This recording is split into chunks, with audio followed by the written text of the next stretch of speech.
Bagaimana hukumnya perempuan kalau tak pakai hijab berubah jadi laki-laki? Ya ayyuhan nabi, wahai Nabi Muhammad, qul li azwajika, katakan kepada istrimu, wa banatika, katakan kepada anak perempuanmu, wa nisa'il mu'minin, sampaikan kepada perempuan yang beriman, yudnina alaihinna min jalabibihin, panjangkanlah kain, tutup kepala, tutup leher, tutup lengan, tutup kaki, mesti kainnya lapang, jangan sempit sampai paha menjerit. Anak-anak kita dibiasakan dari kecil pakai jilbab, pakai hijab. Jangan sampai dia terbiasa pakai celana pendek.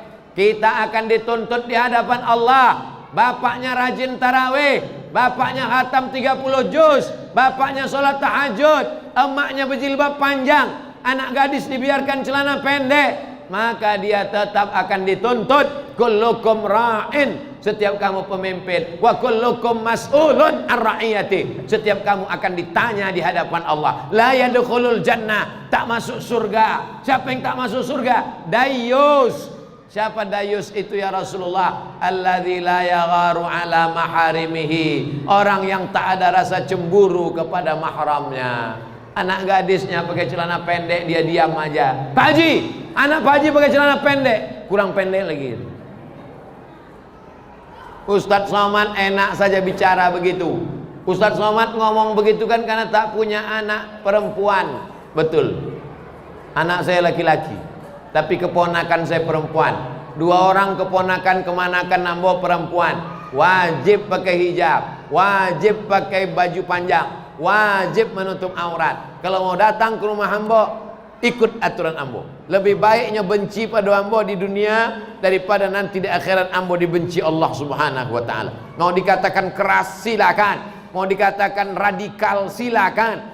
Gara-gara mulut manusia, biarlah mulut manusia ini berkata, anjing menggonggong kapilah berlalu. Betul.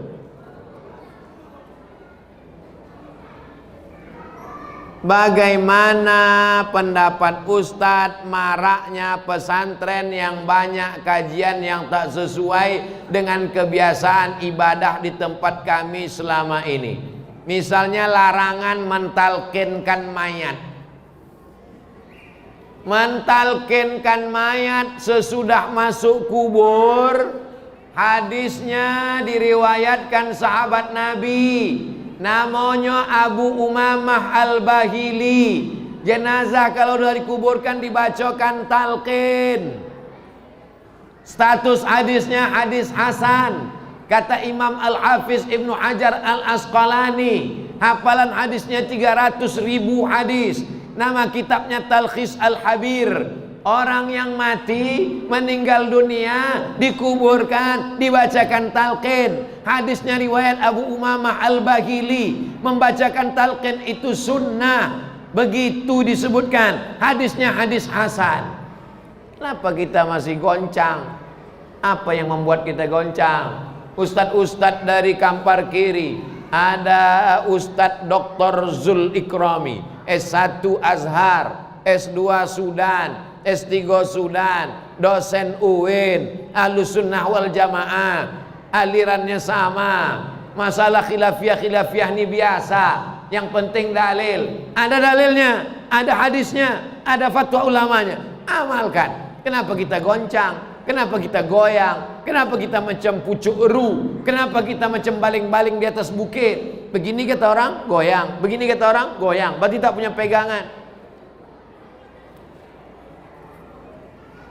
Bagaimana Rasulullah Sallallahu Alaihi Wasallam dengan keluarganya, Pak Ustadz? Nabi Sallallahu Alaihi Wasallam mencium cucunya Hasan dan Husain. Peluknya Hasan diciumnya, di peluknya Husain diciumnya. Datang orang Arab Badui, namanya Habis bin Aqra. Kata orang Arab Badui, ambo anak ambo 10 orang, satu pun tak ada ambo cium. Orang Arab Badui itu hatinya keras macam batu. Sepreman-premannya orang kita masih mencium anak, bertato, kumis melintang, anting-anting 20, hilang premannya. Kalau udah nampak anak kecil. Orang Arab Badui hatinya keras, tak mencium anaknya. Nabi mengajarkan memeluk, mencium Al-Hasan dan Husain. Nabi SAW bersedekah makanan kepada perempuan. Ada perempuan dia kasih makan. Sahabat bertanya, siapa perempuan itu? Kenapa dikasih makan? Dia kawan Khadijah, kawan akrab Khadijah. Khadijah sudah meninggal, tetap sambung silaturahim pada kawan-kawan sahabat-sahabat Khadijah. Nabi memanggil Aisyah, tak ada dia panggil namanya. Ya Aisyah, hai Aisyah, tak ada. Dia panggil ya Humairah. Humairah artinya ahmar, ahmar artinya merah. Wahai engkau yang kulitnya merah kalau kena matahari. Dipanggilnya dengan panggilan kesukaan, ya Humairah. Boleh ambo panggil bini ambo ya Humairah Ustaz? Boleh. Tapi nyo ndak putih, ndak apa-apa.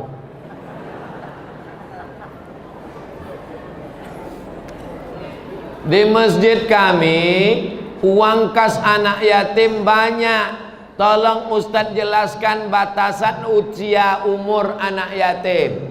Tentang anak yatim ada dua pendapat. Pendapat yang pertama, la yutma ba'dal ihtilam. Kalau sudah mimpi basah, maaf, kalau sudah akil balik, maka nyoy ndak anak yatim lagi. La yutma ba'dal ihtilam. Sesudah akil balik, inyo indah anak yatim lagi. Kau pendapat pertama. Pendapat yang kedua, inyo tetap anak yatim selama indah ada pendapatan, indah ada kojo, tidak ada income, tidak punya kebun, tak punya kerja, dia tetap anak yatim walaupun jangguinya tumbuh. Pendapat Abdullah bin Abbas. Ustaz pakai pendapat nak mana?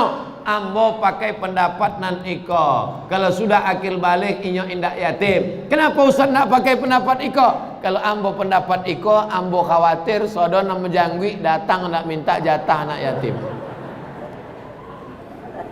Maka waktu santunan anak yatim, kotak yatim kasihkan ke anak yang belum akil balik. Adapun yang lah SMP kelas 3, SMA kelas 1, lah kuliah di Pekanbaru, tetap kita berikan santunan, tapi bukan dari kotak yatim, diberikan santunan dari kotak infak.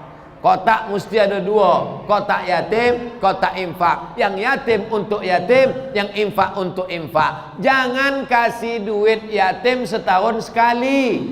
Kasih duit yatim paling tidak setahun 3 kali. Mau puasa, mau Idul Fitri, mau daftar uang sekolah. Jangan sampai setahun sekali menderita anak yatim. Disumpah anak yatim awak mati toga. Apa hukumnya bagi orang tua yang membiarkan anak gadisnya keluar rumah tak menutup aurat? La yadkhulul jannah, tak masuk surga. Dayus. Siapa dayus itu? Orang yang tak ada cemburu kepada anaknya. Bercelana pendek, berrok pendek, rambut bergerabang, rambut terbuka. Tak ada beda rambut dia sama rambut monyet. Sama-sama terbuka. Waktu ditanya, kenapa dibuka? Semakin terbuka, semakin modern. Kalau semakin terbuka, semakin modern, maka yang paling modern adalah cigak dan cingkuk. Karenanya semakin terbuka, makin terbuka. Kalau semakin terbuka, makin modern, maka yang paling modern adalah uang gilo. Sebab uang gilo tidak bercelana. Ustaz, bagaimana cara mengqadha salat yang tinggal-tinggal? Usolli fardhos subhi rak'ataini qadhaan. Ambil sembayang. Wajib sembayang akil balik. Akil balik umur 10 tahun. Dulu orang akil balik umur 30 tahun. Sekarang karena tontonan, karena makanan, karena faktor zaman, akil balik umur 10 tahun. 10 tahun akil balik. Kini umurlah berapa?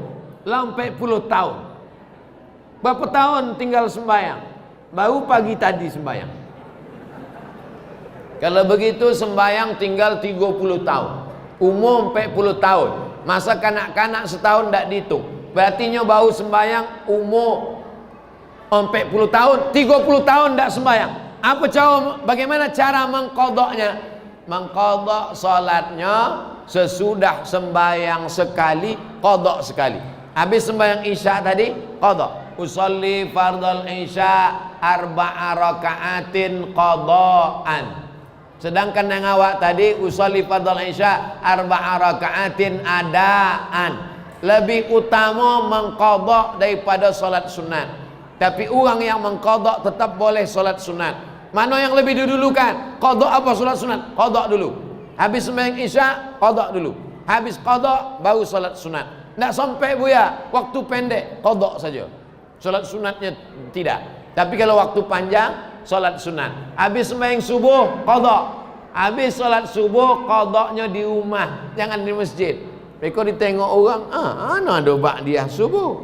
Mengqadak kau kata. Habis subuh, habis zuhur, habis asar, habis maghrib, habis isya, setiap habis sembayang qadak satu. Habis sembayang qadak cie. Habis sembayang qadak satu. Berapa lama? 30 tahun.